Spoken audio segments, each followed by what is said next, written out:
I think it's really important to talk about the style, the overall theme, the layout of this website. So on the left side, if we go down a little bit, you'll see website styles. This is where we can change the color scheme, the fonts, and everything else, which is very important to do as early as possible in your website building, because you want to make sure that, for example, let's go to fonts right here.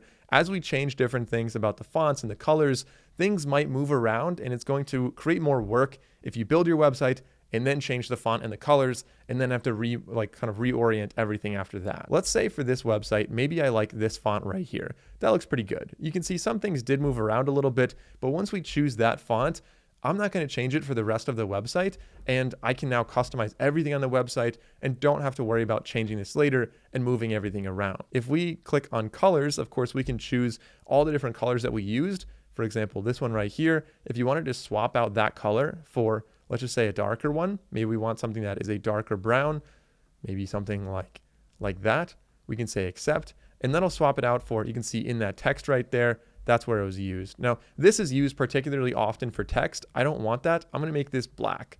We'll make that black again. And maybe down here, this could actually change over to that darker brown. We'll say accept. And now this color, this button down here is actually brown. We can choose anything about buttons if we want them to have more of a radius on them. I kind of do like that. The pill shape is also very popular, a little bit more modern. So maybe we want them to look a little bit more like that. I like that. And then animations, you can choose what's happening as you scroll through your page, as pages load. Fade is usually what I go with. It's just very simple, but browse through these and see which one makes the most sense for you. Now we have our website style set up.